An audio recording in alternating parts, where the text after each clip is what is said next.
Welcome to This Podcast is Making Me Thirsty, the number one destination for Seinfeld fans. This is episode 95. Today's guest is a graduate of the Yale School of Drama. You know her from Two Guys, a Girl, and a Pizza Place, Dexter, Shameless, Silicon Valley, and All Rise. And of course, she coined the term yada yada yada as George's girlfriend Marcy in the classic season 8 episode of Seinfeld, the yada yada yada. Please welcome Suzanne Cryer. Suzanne, thanks for joining.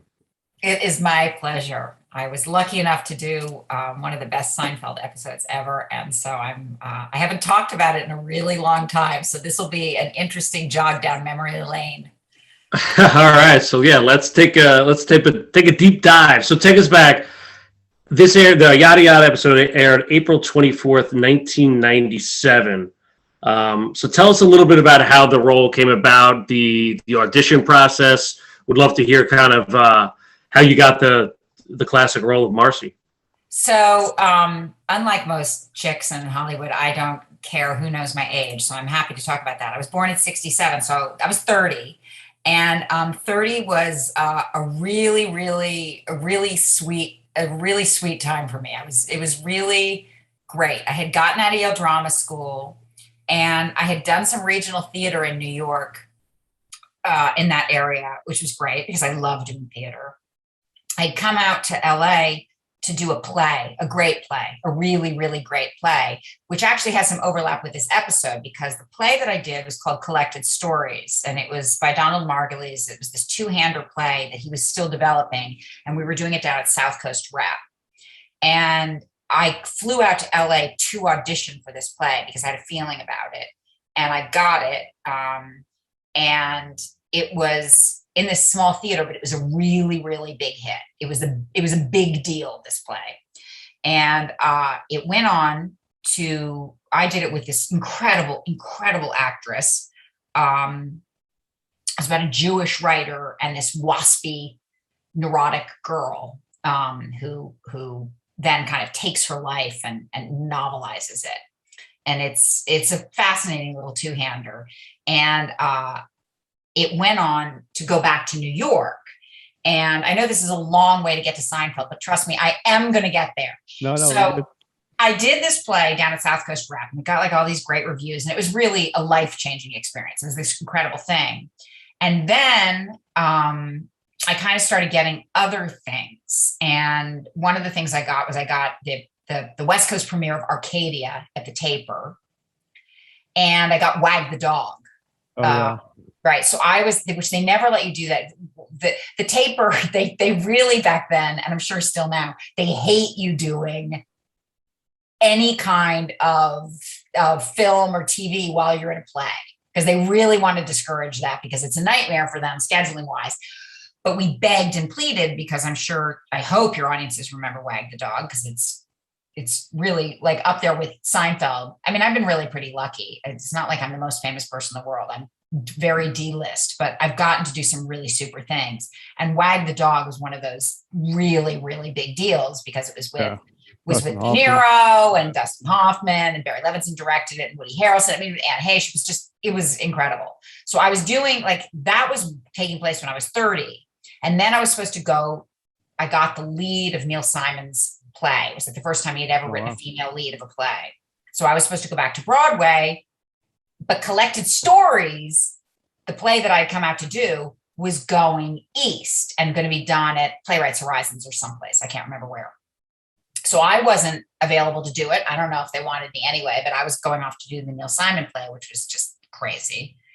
And so they were recasting, and they were casting the play. And I was friends with Deb Messing. And Deb was up. I knew Deb because we both she got at NYU.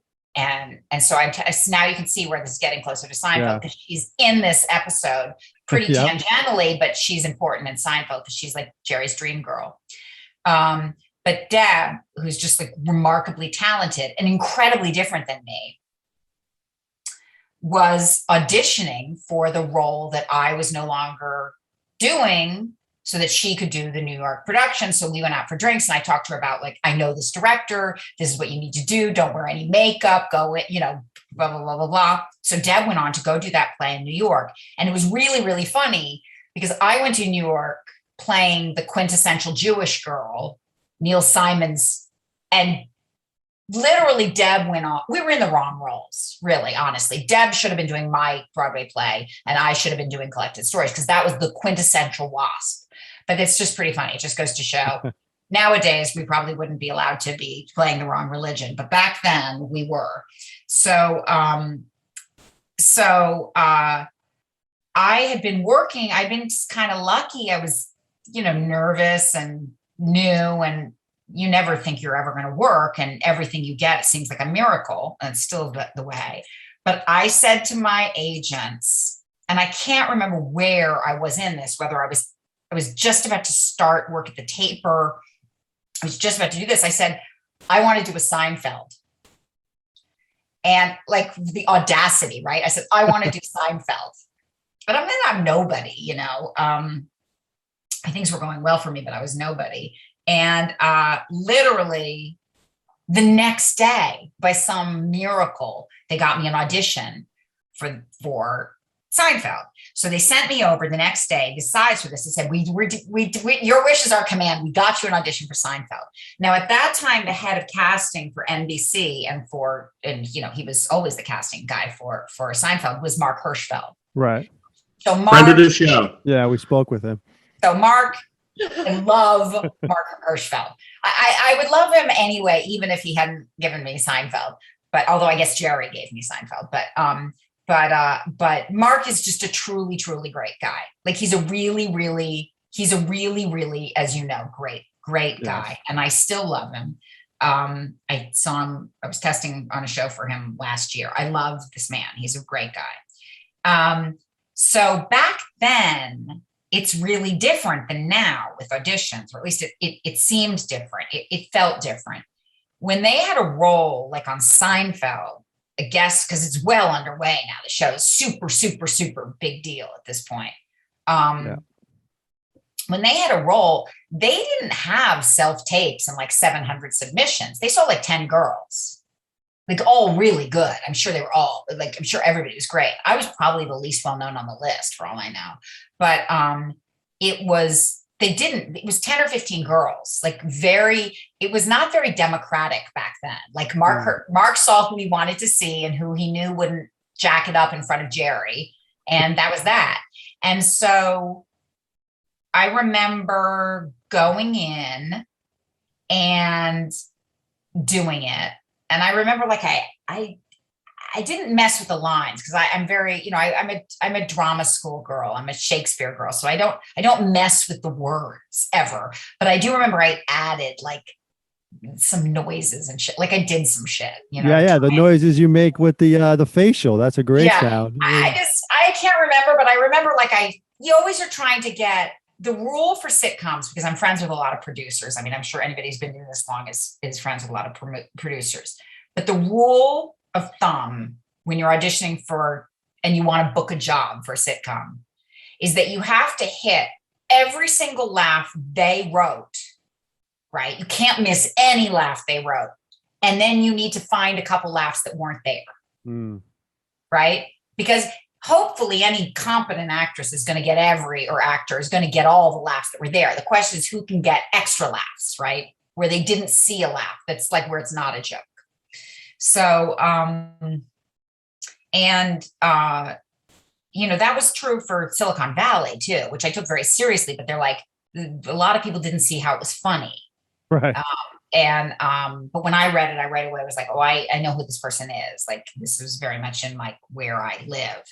But in any case, so I was young and I, whatever did. So when I got to set, when I got to set, Jerry told me when they were doing and I normally wouldn't hear this, but Jerry just happened to mention it to me. He said, when you auditioned, number 1 or 2 had it. And 3 came in and 2 still had it. 4 came in and 2 still had it. He's like, and you were like number 11 and then you took it. Oh, wow. So whoever number 1 or 2 was had it until I went in, and probably was great. And maybe it's better to go later. Who knows? But he said, So it was Jerry Hirschfeld since Mehlman wrote it, was he in the audition as well? No, I don't think he was. If Peter was in the audition, I don't remember him being in there. But it's entirely possible he could have been, and I wouldn't have known because I didn't know Peter. And I was in a room with Jerry Seinfeld, so it's like it's really going to be the only thing I care about. And I don't get nervous. I'm not a person who gets nervous, but I definitely was aware that I was auditioning at like NBC with Jerry Seinfeld. No matter how well things were going for me, that was a big deal. Right. The funny thing was, I thought Peter and I are friends. Like I haven't seen Peter in a long time, but like I love Peter Mehlman too. Yeah, like you when I did say his show too, right? I did. So I did. It's like a few episodes. Peter Mehlman's batshit crazy. He's completely insane. He's brilliant. Absolutely brilliant. And I don't know Jill Franklin as well as Peter. Peter was more like, I know they totally wrote this episode together. This was not like, it's not like only Peter's episode, but I talk about Peter just because I don't know Jill like I know Peter. And like when I was at set, I was always standing and talking to Peter just because he and I sort of became friends. We definitely became friends. And then he had me do, it's like, Right. But if he was in the room, I honestly don't remember because I was just concentrating on it. And then, but the thing was, excuse me, the thing that's crazy, and I hope Peter will forgive me for saying this, but when I got the sides from my agents, as appreciative as it was, I was like, yeah, it's okay. I didn't think it was like all that. I was like, yeah, it's all right. And what I really thought was brilliant, what was to me the gold, and has always been the gold, is the anti-dentite stuff. I mean, I think that is probably some of the best writing that's ever been done ever. Like the 10th episode for Silicon Valley or whatever it was, 9th or 10th, the masturbation episode, the one that's like, it's one of the best episodes. Like, absolutely no discussion. One of the best episodes ever written. I wasn't in it. I'm allowed to say it. And the anti-dentite writing, like that's up there with some of the best. Like pretty soon you're going to be saying they should have their own schools. That stuff is really, it doesn't get any better than that. Like there's a reason Seinfeld, it will never stop being funny because that is just as funny then as it is now. I mean, that stuff was so funny. So the yada yada in comparison to me did not seem as funny as the anti-dentite stuff and the sitting on the kneeler. There was just so much funny stuff in that. Yeah. But ours was kind of more struck a common nerve, right? So theirs is tighter, faster, funniest writing, but ours was more popular. Catchphrase. You know what I mean? Yeah. It was based off, I guess Mehlman told the story when we had him on, that it was based off someone he had just met for a lunch meeting and just used yada yada a lot. So he kind of threw it in there. We kind of agree with you, actually. Yada yada kind of took off as like the staple of that episode, but to us, it wasn't really maybe the strongest part. But I mean, your character was obviously, like I said, that noise on the, when you got the facial. I haven't seen it. I think my kids have seen it. I don't know. I haven't seen it in a really long time. I did go into my garage, and I really wouldn't normally do this, but I was like, I wonder if I have the script. And I've saved a lot of shit. Our garage is just full of stuff. And then it all kind of came back to me. I have a really bad memory, really, really bad memory. But I remember that I was really trying to I was trying to be cool. Like, I'm on Seinfeld. This is no big deal. I'm not going to get my script signed. I know Jason, because Jason and I have theater crossover, and I'm doing a Broadway play. I'm doing Neil Simon like Jason. I'm not going to act like this is some fancy thing for me. Literally 3 weeks later, a Seinfeld signed script from the Yada Yada went for like $44,000. I was like, mother girl, like what? Why was I trying to be like a poser?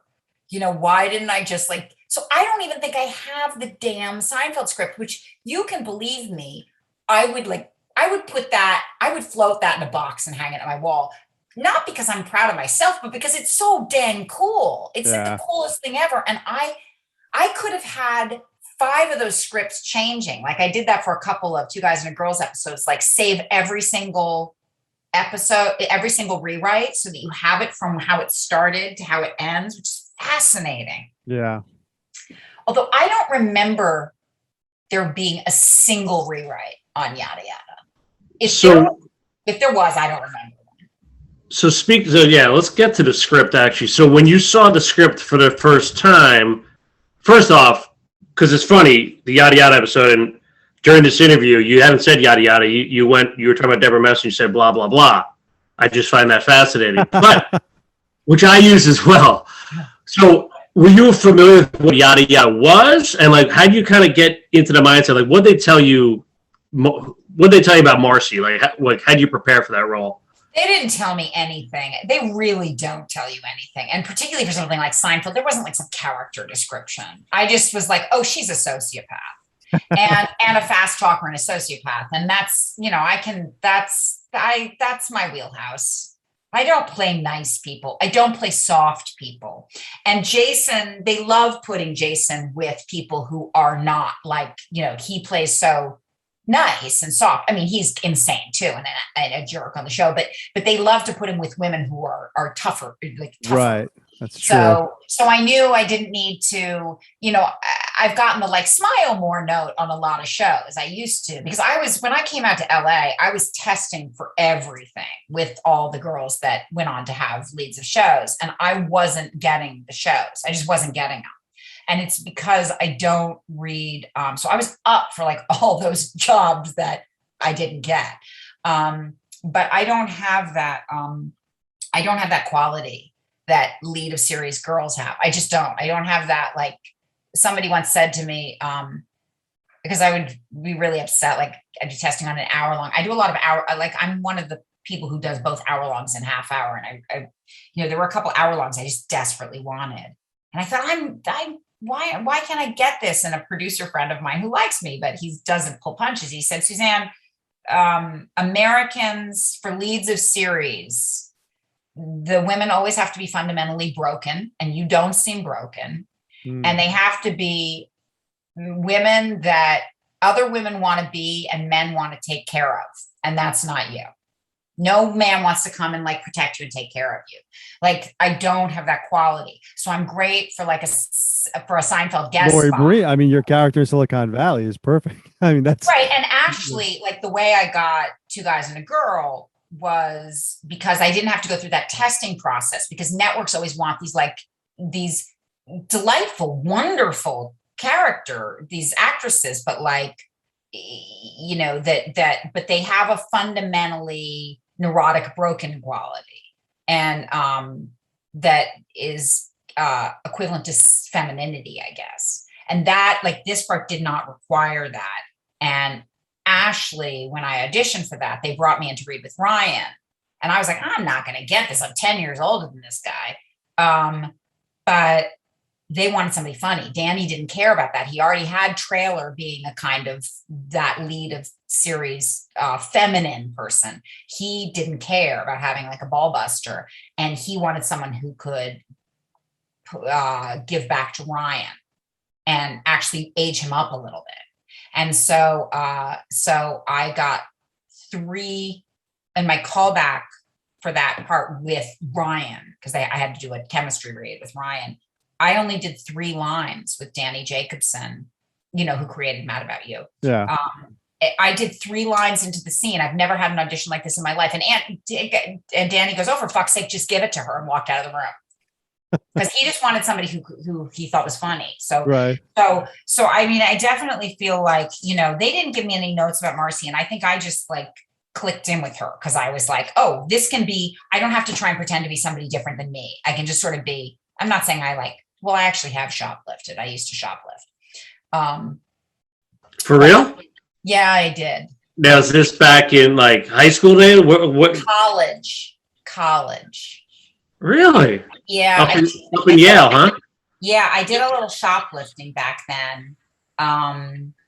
And I think I was, Like bubble gum? What are we talking A lot here? of people go through that phase. You kind of no, stick like it to the man a little. like sheet sets from Macy's. I was not a poor girl. I really did not have an excuse. I was a Greenwich kid. I think it was for the adrenaline rush. Yeah. And I think I was maybe had some more mental health issues than I probably realized. But I knew that it gotten to a point where it was not okay because I was friends with one of my philosophy professors who was this very young Frenchman. And he said, "Oh, Suzanne," somehow it came up. He goes, "I would like to see you shoplift." I took him with me. That's a little weird, isn't it? I took him with me to Macy's and he watched me shoplift. Yeah. And then I was like, this has to. Then he gave you a philosophy lesson on why you shouldn't be doing that. No, I mean, it was like a weird, like, I didn't have sex with my philosophy professor. I shoplifted in front of him. It was a little weird. Now, I got to stay on this just for a second. Sheets are pretty big. It's not like I said, it's not like a pack of gum. It's usually in the. No, I was good at it. Yeah. I was not I was a good shoplifter. Huh.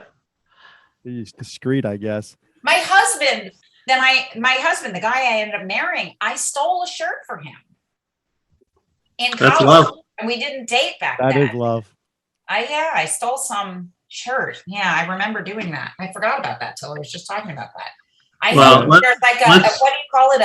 A time limit on. I hope Macy's can't come after me. I feel really bad about that. Shoplifting's really bad. Like, yeah, I know it's bad. It hurts the economy. Yeah. It's bad. The only thing I want you to steal is the script from Mehlman so you could put it on eBay. I actually have when I was looking out there, I found one of my It's Like You Know scripts. Oh, there you go. Oh, nice. I have that and that was Mehlman, I had so much fun doing It's Like You Know. I don't know whether that show was any good or not, but yeah, what happened there? You know, it was a weird show. That was a weird show, but I got to work with John Bennett Perry, Matthew Perry's dad. It was me and John. We were newscasters, so we never were in the show. We were always on the television because it was an LA show. So we would be like reporting on a car chase. Like, people watch a car chase all day long, particularly back then. That doesn't happen anymore. But this was like pre-OJ when we would spend all day watching a car chase. And John Bennett Perry, he was this very like good-looking, gray-haired older man who was really, really good at playing stupid, really good at playing dumb as dirt. And I played, of course, as usual, mean and smart. And so we would sit at the news desk, and it was my character was younger than him and furious at him for being an idiot. And that's so he had us on like 2 or 3 episodes. It was so much fun. But so Mehlman and I first became, so when I was on the Seinfeld set, I would stand there and I'd stand usually over at the side with Mehlman. And Mehlman was like, writers they're all crazy. They're all like totally neurotic. Right. And you never know, like they're all those guys in high school that weren't the most whatever, but then now they're the most, like everybody, like Mehlman's a big deal. But so you never know whether they're posturing. And I didn't know Mehlman. I was just like, I was new to LA. It was like, really, I hadn't been here very long. I didn't know who he was. And he's like, "Suzanne, this episode's going to be really big." And I was like, like, yeah, sure it is. Like smiling, like, yeah, I want the writer to like me. And I loved him because he was cracking me up. He's funny. But like, I was like, yeah, I don't know that this episode's going to be big. Like not any bigger than any other Seinfeld episode. He's like, "No, Suzanne, I'm telling you, this episode's going to be like one of the biggest episodes we ever had." And I was like, But then slowly as the week starts going on, Mehlman's like, "Suzanne, they're giving us like 8 extra minutes or whatever it was." It was insane. I mean, the minutes on Seinfeld for advertising cost like $1 jillion. And they were giving us, the network started thinking this was going to be a huge episode. And so they gave us, like, they were giving us millions of dollars worth of extra time. So then it sort of started becoming clear that it maybe was sort of going to be a big episode. And then it was really a big episode. Now, of course, as you guys know, not all of it. I think some of it's in the DVD, but you never actually, see. It's actually on Netflix too. I think some of it, when we just noticed when it went to Netflix, there was about 6 extra minutes added onto the Netflix version. I think there's like a Mont Blanc pen scene with me and Jason that gets cut from the prime that's time. not on. I didn't see that on Netflix. We didn't see that. Is that, we were going to ask you if there's any other scenes that weren't. I haven't seen it in so long, but I think, like, I remember I had that's the pen you stole, right? I had a bunch of scenes, and I remember there was a scene with Jason in his apartment. I mean, I really loved working with Jason. Like, I know Jason sort of, not like I didn't know him before, but like Jason and I have a lot of crossover, and I really, really loved working with him. He's also, I mean, he's so funny, but I really liked, I wished like Marcy wasn't such a sociopath who went to prison, because I would have come back. But she really was a 1 episode person. She was not, you don't need more of Marcy. That was enough of her. Yeah. But I remember doing some scene in the apartment, sitting on a couch, like in his apartment, sitting on his couch. And I really don't remember it at all anymore. Was it in there? Is it in the show? Not that I saw. No, not that we saw. But there is, it's interesting. You're talking earlier about Deborah Messing. I mean, that whole episode was packed with Deborah Messing. Bryan Cranston's in that episode. Robert Wagner's in that episode. Danny Woodburn, Mickey. Yeah, I mean, just I love Danny. Yeah. That must have been kind of a fun set that week. No. Well, yes and no. I mean, and Danny, I would see all the time afterward. Danny's the best guy. I mean, I wasn't like in love with that storyline. I thought that that wasn't my favorite storyline, but Danny can make anything funny. And so can Michael Richards. I mean, the two of them together can make anything funny. I just thought it was all about the anti-dentite. Like, that to me was like, that was the gold, and the rest of us were padding out the anti-dentite. But it was a quiet set that week a little bit. I think it's really hard for me to remember, because people always want to have stories. And first of all, I'm bad at stories. But second of all, if I remember correctly, they were in contract negotiations. This is season 8 too. And I think there were some very serious contract negotiations going on. And so my memory is that it was very quiet on set. Like, not mean, but like there was an, and I didn't know, like, I had never been a series regular. It's not my set. I had done like a few, like I had done like Dave's World, and I've done like a few things, but I really was very, very new to doing this. I was comfortable in it because I had a musical theater background and a stage background, and stage actors tend to be the best at sitcoms in the old school sitcom way, because it's an audience. So we can handle the laughter. And a lot of people used to get fired on sitcoms, because if you can't handle that studio audience, you're out. But so stage actors tend to do well with that. So I was having fun, but I don't remember like Jerry being grumpy, or like he seemed in a great, like I think he's one of those guys who's kind of always in a nice mood. And Jason, obviously, like everybody was incredibly nice.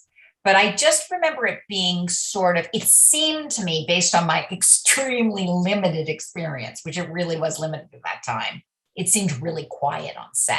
And I thought, ooh, contracts are going on. I think contracts were going on. So until that was sort of resolved.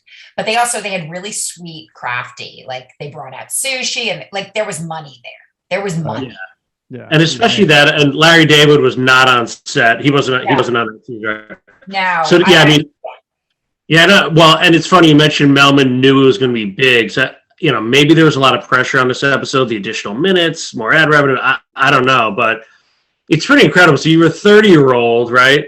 it's funny. We spoke with an actress earlier this week, and she met Hirschfeld, Jerry, Larry, like literally on the 6th episode. She didn't sense like the pressure, right? Right. You came in on like season 8. You know, it's averaging over 30 million every Thursday night. I mean, it's a really big deal. So Yeah. how did you kind of like? I know you didn't. That just doesn't like. That's not like it didn't. I was not worried at all. That's like, incredible. Well, I don't know. I mean, I think first of all, 30. Like back then, 30. When you got to LA, back when I got to LA, 28 was like a magic age. Like everybody wanted to be 28, which is hilarious now because 28 is like grandma now. And I'm literally like great grandma now. Like, oh, come on. But no, but that's what that's what Lauren Graham. I'm not holding Lauren Graham accountable. Like I knew Lauren from way back too. I'm not holding Lauren personally accountable. But as soon as they cast her as Lorelai, and it was like, you can have a baby at 13. That was it for all of us. Like never again was a mother going to be the right age. Like never again after Gilmore Girls would anyone ever.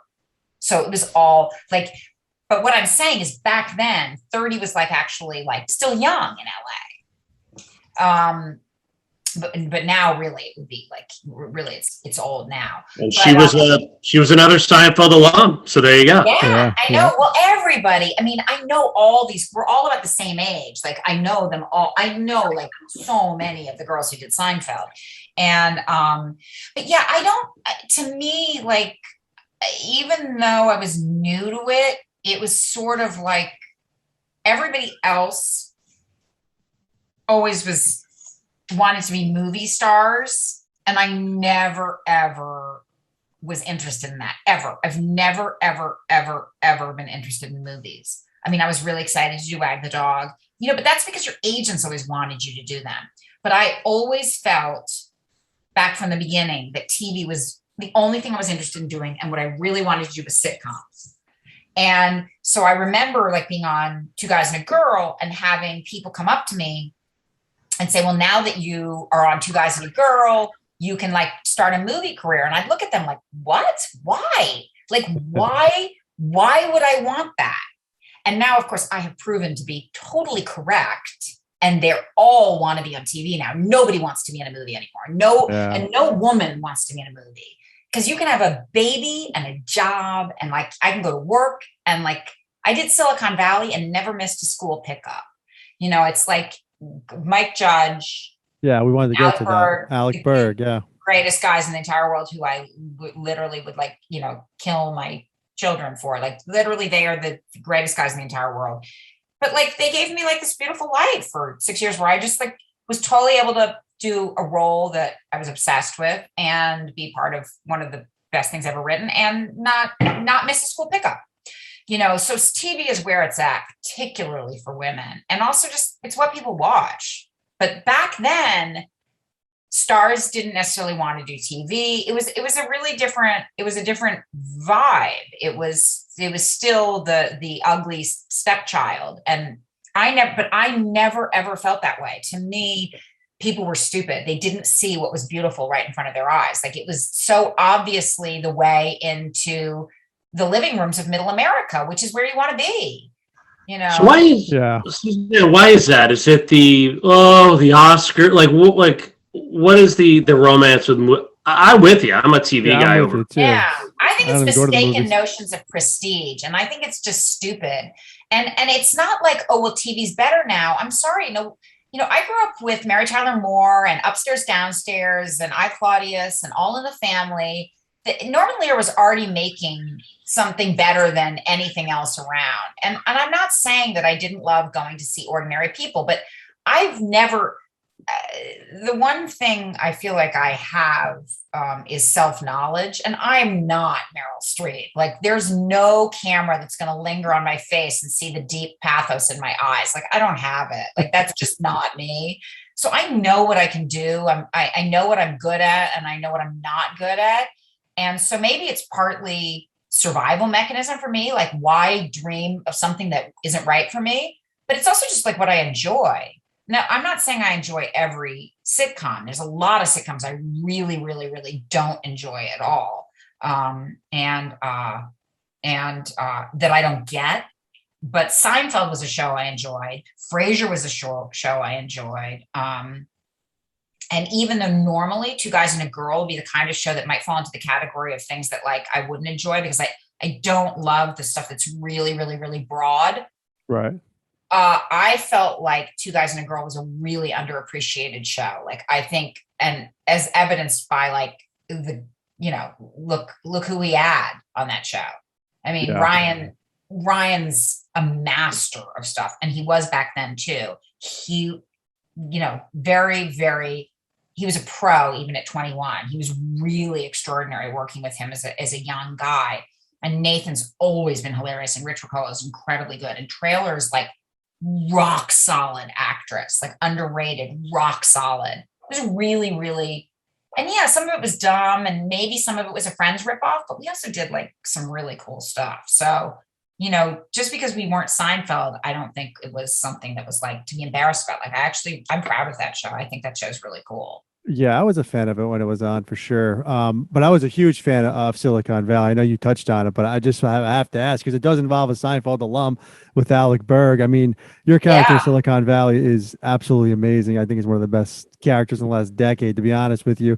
Mike Judge is a genius. Obviously, you mentioned The that two as of well. them. I mean, it's Yeah. magic, the two of them. Did you cross paths with Alec Berg on Seinfeld at all, or you just So got yeah, Silicon Valley separately? and I think we did, but the thing is, like my memories of Seinfeld, when you're doing a sitcom, there's like a million people down there, and there's writers everywhere, and then you got the actors, and then as much as I wasn't nervous, because I don't get nervous, I never get nervous, but I still am trying to do a good job. I don't want to I really, actors want to please. I think it's all you want to do is you want to please. I want to please Jerry. I want to please Jason. Right. I want, Julia to think I'm not like incompetent. God help me, the queen of like female, I don't want her to think like, oh, this is a crappy guest star. Like, Right. so I'm very much cognizant of that. And you want the director to be, it's Andy Ackerman's directing it. And Andy's like godlike. So you want Andy to like you. And then, the writers you're going to be working, if you're lucky, these guys are all going to go off and do other shows. Like, so there's so much pressure Right. on you. And it's all this bunch of like white guys who are funny that talk fast, and you can't keep track of who anybody is. I mean, really, there was not a lot of diversity back then. Did you Yeah. did you know that? I mean, because this was kind of you did a couple sitcoms, right? Yeah. But like Mehlman wasn't in theory a trained sitcom writer. These guys kind of just, I don't want to say made it up as it went along, but they talk about it. It's like Jerry, Larry, Mehlman and Larry Charles. Like, it was a really small knit group that kind of had to take They're off. also weird. I mean, that's why it worked. I think they were all Yeah. Yeah. Did you? And I'm just curious. So before Seinfeld, I know you mentioned to your agent, like, put me on. Like, you were clearly a fan of the show. I'm just curious. Like, huge fan of the show. Huge fan of the show. And I felt like I was exactly the right age. Like like it wasn't like, oh, put me on. Like, I said to my agents, can you get me an audition for Game of Thrones? No, but like I'm not going to get on Game of Thrones. That's not going to happen as much as I'm a super fan. But like Seinfeld, I felt like this is something I could do if the role's right. Right. It's not if it's like a model or not if it, but like if it's the right role. And it was just kismet. It just happened to be a role, I don't think I was like a knockout enough to play Jerry's girlfriend. His girlfriends were all had like big Morgan Fairchild hair and that wasn't going to happen. Well, I don't know about that. I think I was right for this role. My hair thing is funny though, because, I went in to like audition for it and like some like, you're 30, but you dress 20 kind of like long sleeve, funky t-shirt with whatever I was wearing. the Seinfeld hair and makeup department was really, really old school back then. Like really, these were like people who've been doing this for 20 years. And it really has changed in the past 20 years. Now it's all stylists, you know. But like hair did not move. Like they, you know, and then it's like sprayed into oblivion. And I walked out onto set for tape night, you know, and Jerry took a look at me and he's like, what the fuck? And he starts going like this, flat, trying to push down my hair because it like's not moving anymore. Because they made it into this like whoosh, like this big dome of spray. And so it was really funny, like with Jerry like pushing down my hair on set to try and like make it poof down to make it look more like a real person hair. Right. But yeah, but I did not have the big Jerry girlfriend hair. I was more like you know, a weird New York actress hair. So yeah. You mentioned the friendship with Deborah Messing. So was it a surprise when you realized she was on the show, or I forgot? Yeah, totally. And I didn't overlap with her at all. So I don't even remember. Like, you didn't see her? You didn't see her on set or anything, or? Yeah, I mean, I became friends with her more later because we had gotten out of school at the same time, but then her husband, he was actually her boyfriend at the time, and I played brother and sister in Arcadia. So then we started overlapping more. So I knew who she was because we were all the same kind of time period and everything. And I'm not saying I didn't know her. We knew each other, and then I worked with her because I played an agent on Starter Wife with her. Do you remember that show? It was sort of like, it's kind of a cool show. I would have been happy doing that show for a long time too. I loved that role that they had me in. I was playing like a powerhouse agent. But yeah, it was Deborah's show where she like sang and danced and had all these fantasy sequences. But yeah, Deborah's really incredibly talented, but she was, you know, she didn't have a big part in that episode. So I was worried. I mean, when I say I don't get nervous, but I was worried about my stuff, and I had more scenes than you saw. Like I had a lot to do, and you know, I was concentrating on not messing up Seinfeld. Like you don't want to go and mess up Seinfeld. Right. They got me the job, but like, don't mess it up. So. Right. No interaction really then with Bryan Cranston either. He was in that episode. No, I don't think I spoke one word to Bryan Cranston.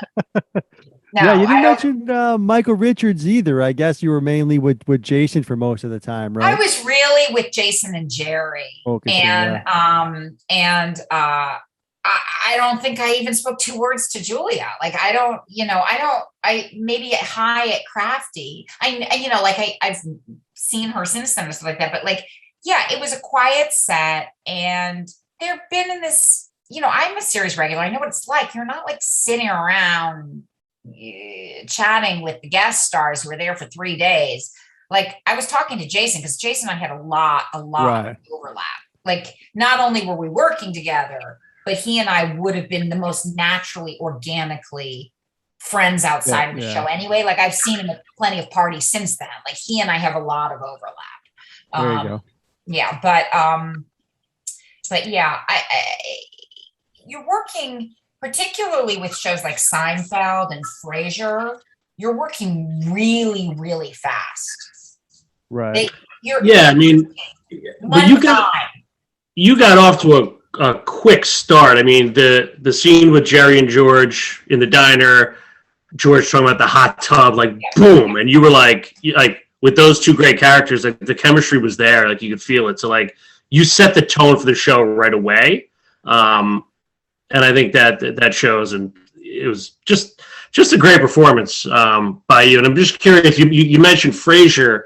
How was the vibe of Frasier? It was because they talk about Seinfeld, very professional, like you said. It was kind of a quiet set.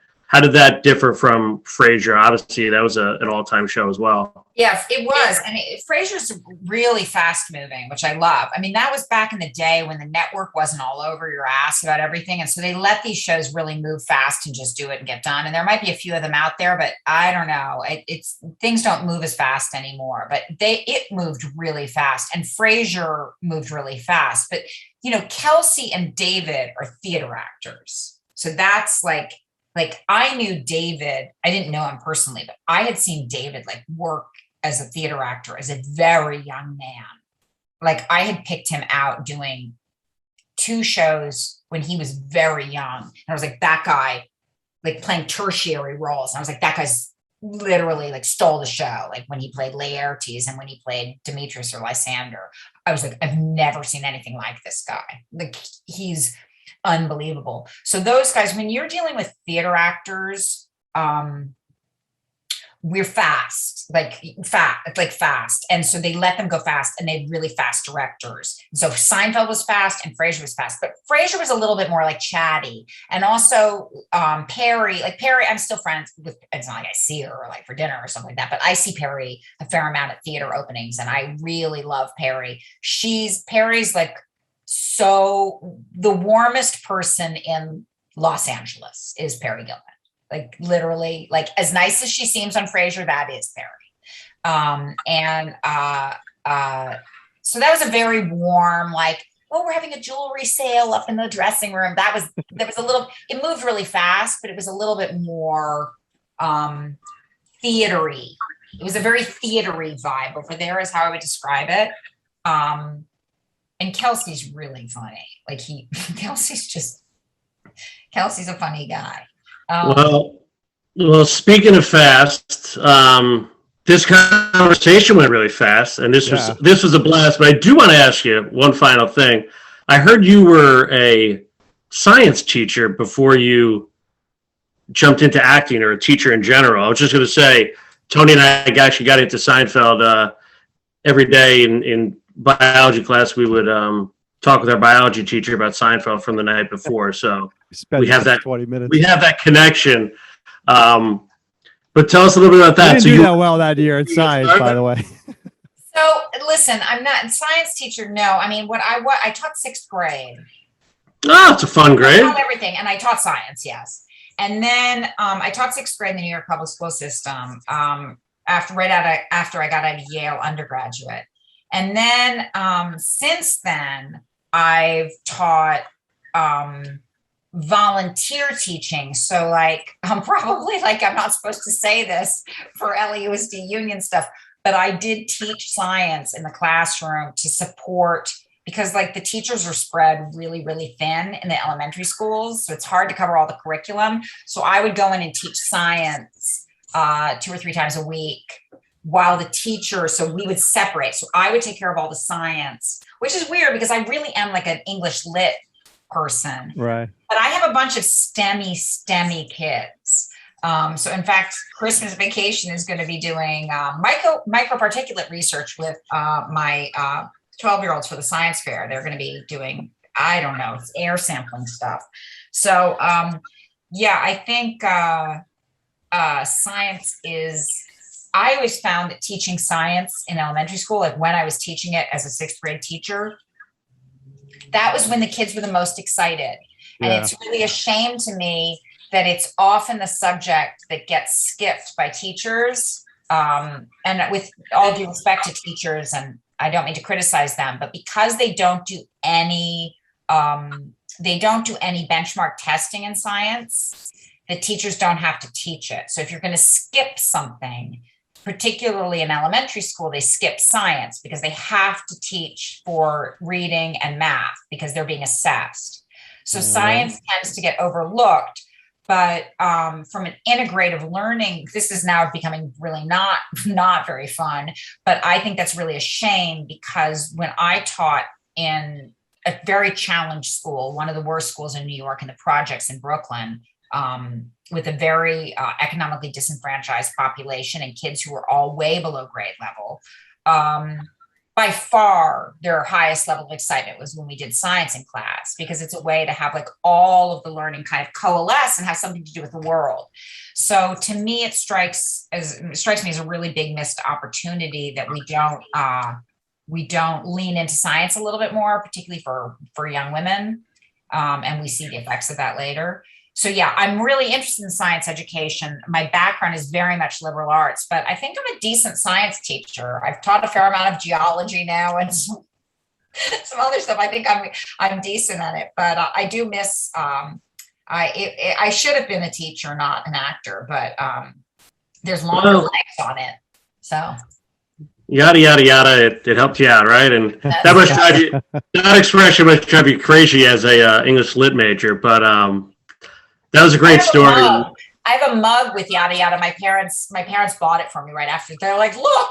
Some people spell it with 1D and some people spell it with 2. So I'm like, I'm a fan of the 1D, but